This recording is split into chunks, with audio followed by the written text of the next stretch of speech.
Hello. Today we're going to talk about Topic 4, Section 11, Hypothesis Testing.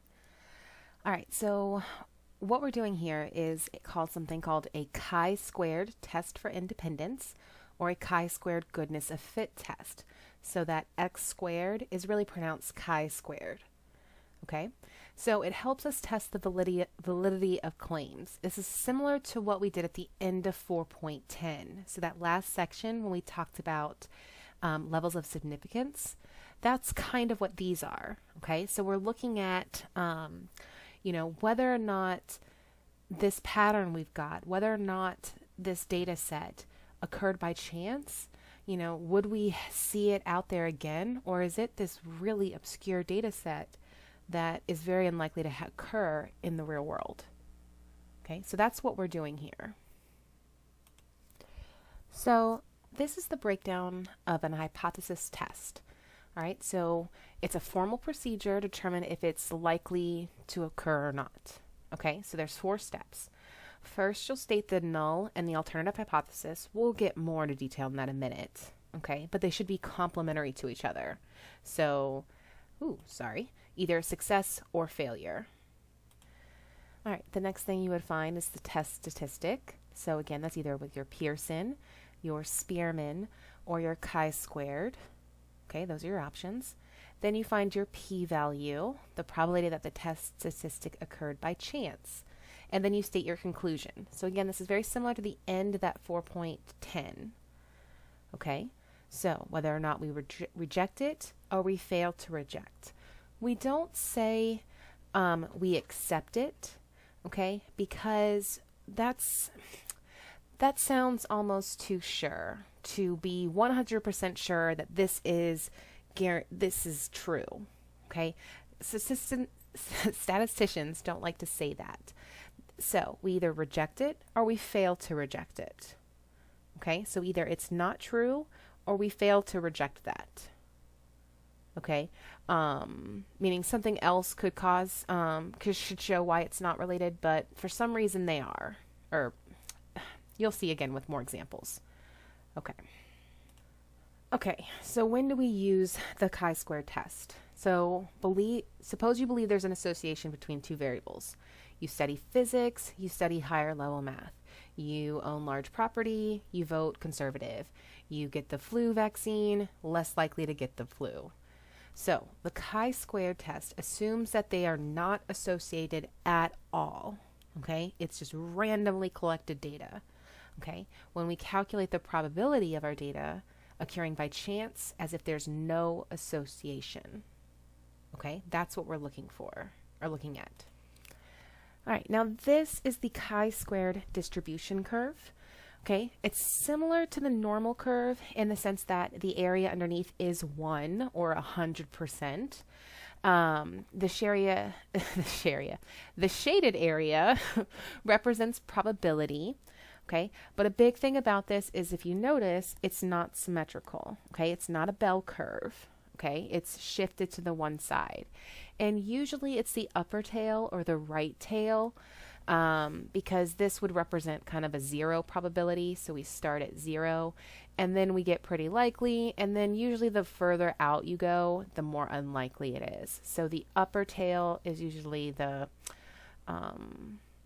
that 5% area. That's the obscure part.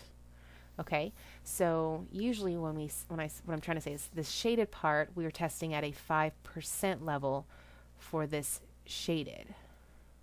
Okay, and that critical value is, what's that value that has to be for your data to be at 5% or more, or the area. Let's do an example. I do so much better with examples. All right, so if there is no association between the variables or between the data, we expect that data to be evenly distributed over the categories. Okay, so relative to their totals in each category. Okay, so if the data is heavily concentrated in one category or another, we might suggest there's an association. Okay, so the chi-squared goodness of fit test determines how well the data we observe fit a given distribution. Okay, so let's do an example. So here we have a contingency table. So we're comparing the number of elements in different categories of two different variables. Okay. Oh, I'm sorry. I was like, that doesn't really match what the table that we're looking at. That is what a contingency table is. So you're comparing the number of elements in different categories of two different variables. So here we have biochem and physics, comparing it with a different set, economics, geography, and history, seeing if there's any relationship between these classes. Okay, this was like, I think, you know, A block, and this was B block or something. Okay, so this is what we actually got. Now, to get the expected value, okay, we would do the probability for each one. Okay, so we would do 50 times 86, so we do the row and column total over the absolute total, 200. So again, for geography, 100 times 86 over 200. 50 times 86 over 200.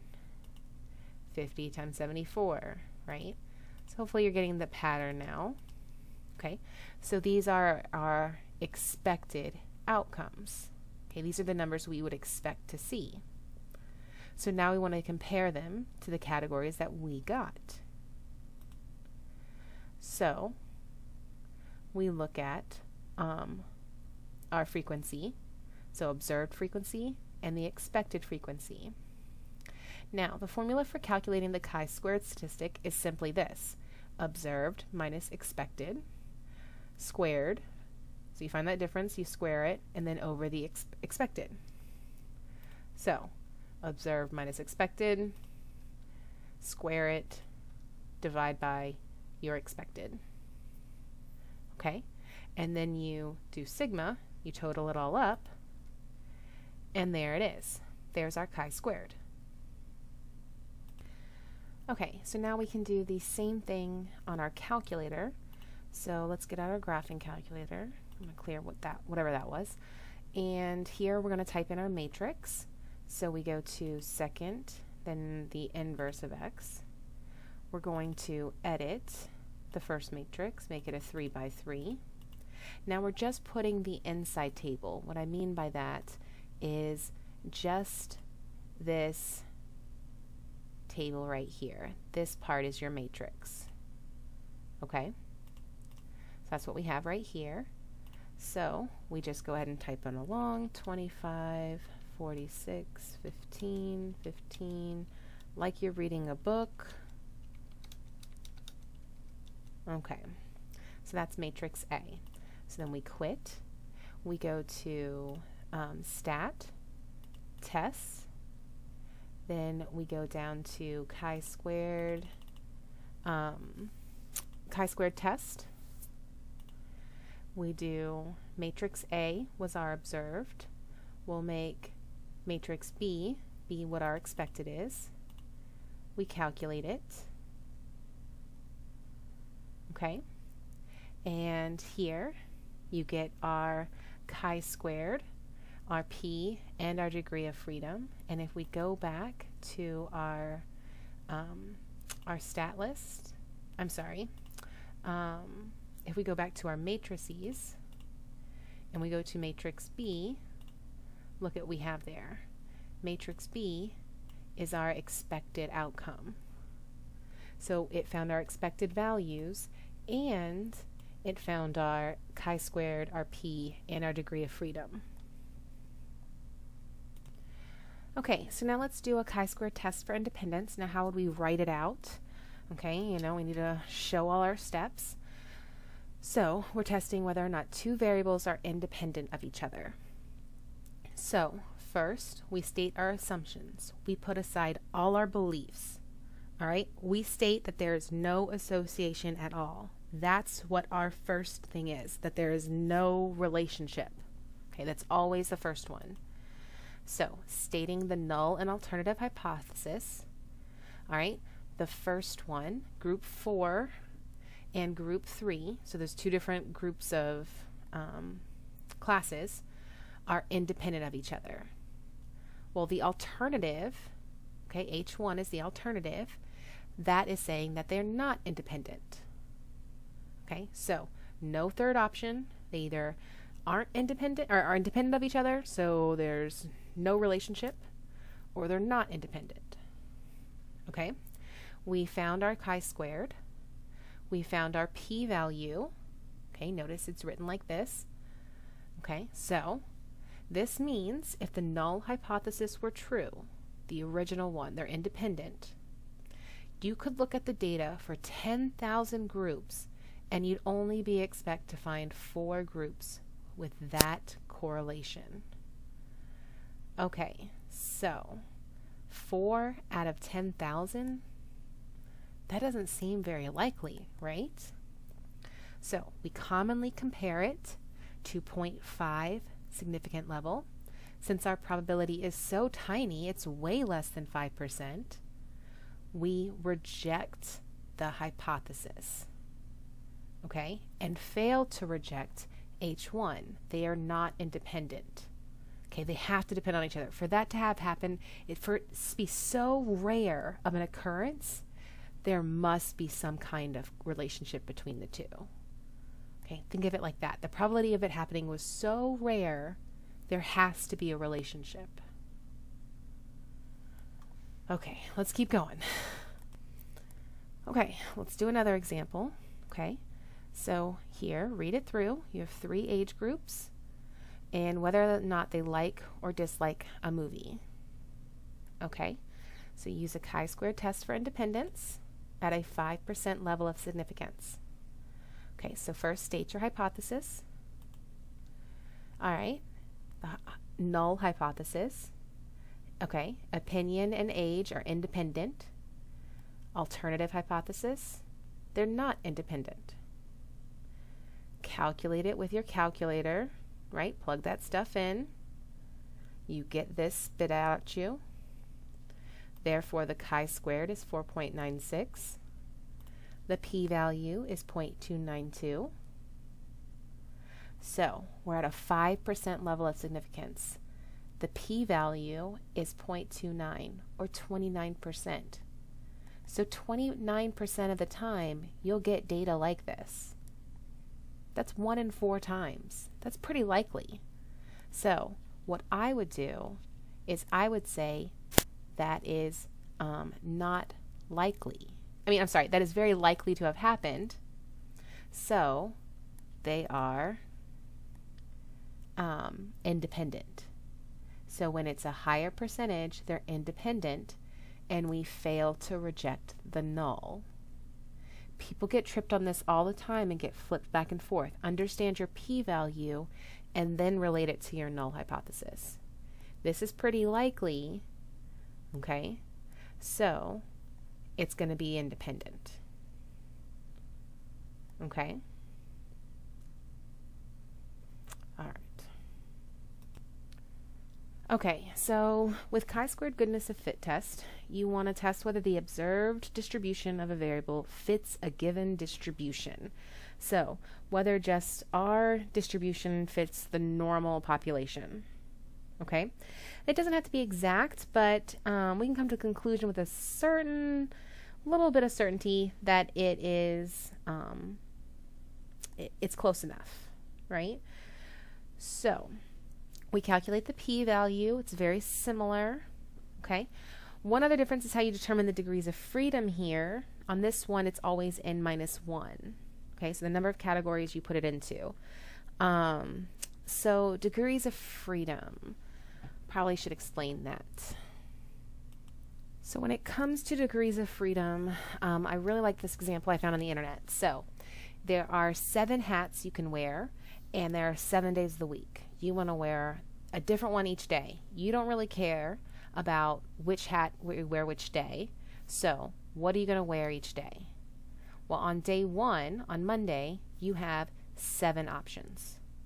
On Tuesday, you have 6 options because you don't want to wear the same hat you wore before. All right, Wednesday, you wear 5 options. You have 5 options to choose from. Then you have 4, 3, 2, and on Sunday, you have no choice. Okay, you only have 1 option. So a degree of freedom is how many times is, is there variance, all right? Is there things changing, okay? Well, you basically have freedom of choice on 6 out of the 7 days.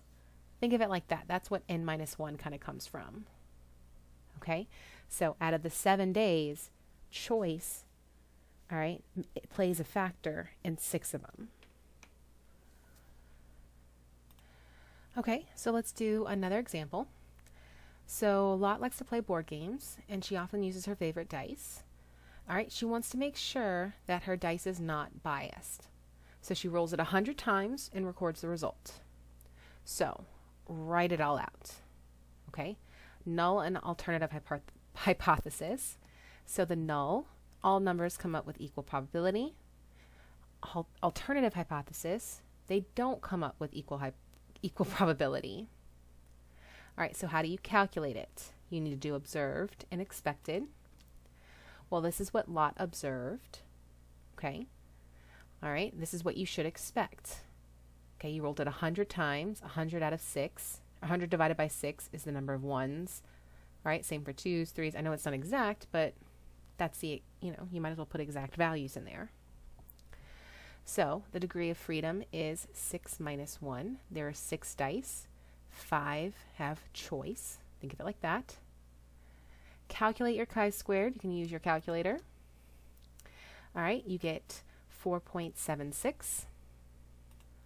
Okay, I just said use your calculator and I haven't shown you how to use this. Okay, so the reason it's called a goodness of fit is because notice how you input your answer. We're not going to put this as a matrix. Okay, it's one thing we're recording, so we're going to record it as a list. So go to your stat, edit, list 1. Okay, put in your observed, and then type in your your expected. So 100 out of 6, 100 out of 6 on everything.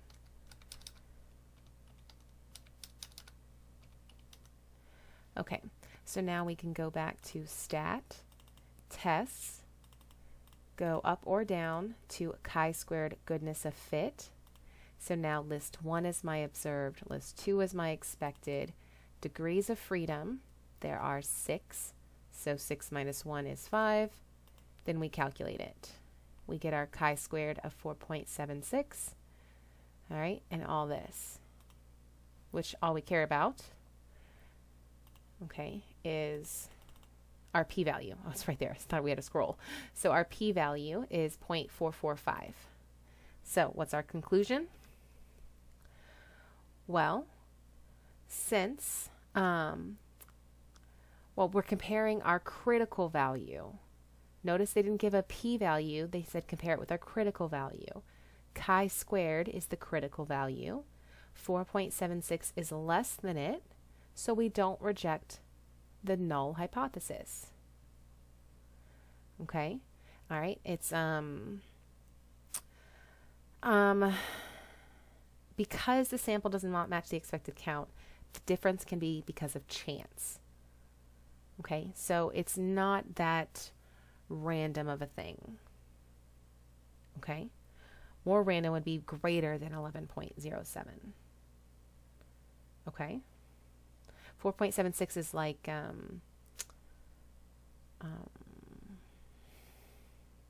it's just too small. You're doing a right tail. Think of it like that. The right tail. You want 11.07 to be larger. Yeah, there we go. That's going to make it easier. So if we draw it, okay, oh, it's not normal. It's usually like this. Ooh, not so good at the non-normal ones. Okay, so something like this. All right, we want to compare it with the critical value of 11.07. We want to be over here to be significant. However, we're over here at 4.76. That's what a critical value is where it is on that graph. All right, so now what if we wanted to do compare the means of two groups of data? Okay, so comparing the mean of one, so the mean of like the average grade of females versus the average grade of males. Okay, see if there's a difference. You're comparing the averages. All right, so assuming that they're independent and come from normally distributed populations, okay, then we can run a t-test. So you might be more interested in something more specific. So whether or not they're different on either side, so if there's any difference between males or females, or do a one-tailed, like maybe that you assume females have better grades. So you're doing a one-tailed test, okay? Most of the time you do a two-tailed because you're just looking for any kind of difference between the two, but sometimes, you know, you might have prior knowledge or something else leading you this way, okay? All right, so now we have the first example. So here we're doing a medical condition. So we want to see if the new cream is better than the old cream. So here are the times of how long it took to heal a cut. And we want to compare them with a 5% level of significance, or 0.05 level of significance. So let's start by stating the null and alternative hypothesis. So the null hypothesis is that the means are the same, so there's no difference. Okay, and now the alternative hypothesis is we want the new cream to be less than the old cream, right? It's not useful if the new cream is worse than the old cream. Okay, that's not helpful. Okay, so understand that this one we only care about the one-tailed. Always look at your data. So then we go ahead and we calculate our p-value. So we do a two-sample t-test. Okay, so to do a two-sample t-test, you want to take this data, put it in your list on your calculator. You know how to do that. Go to Stat, Test, two-sample t-test. All right, it's a t-test. We're comparing the means, and we have two samples we're comparing. Okay, so then we go down list 1, list 2, frequency, default to 1. Here we want mean 1 is less than mean 2. We want not to be pooled, and then calculate it. So here we get this. Okay, so notice our p-value is 0.045. So now state your conclusion. This is the big one. Make sure you know how to interpret this. So you were told a 0.05 level of significance. Our p-value is less than 0.05, so very unlikely to have occurred. So we reject the null and suggest there's a difference. Okay, it is likely that the new cream is helpful. All right, it's not due to chance. Okay, there's some relationship here. All right, one more. Okay, so here we've got two IB schools. Compare their test results with their students. You know, maybe we want to see if school A has a better teacher, right? Or something's different. Maybe they just, I don't know, stronger kids. I don't know. So let's compare the results. Okay, state the null and alternative. They're the same, not the same. We don't know which school is better. We calculate the p-value, so plug that into your list. Do a two-sample t-test. Since that is greater than 0.1, we do not reject the null. We say there's no difference. Go to either school. Okay, and that difference is not large enough, and it's probably just based on chance. Okay, so that's a chi-squared and all that good stuff, hypothesis testing. Hopefully that makes sense. If not, gotta ask me questions. Okay, I can't solve your problems if you don't come and talk to me. All right, I'll see you in class.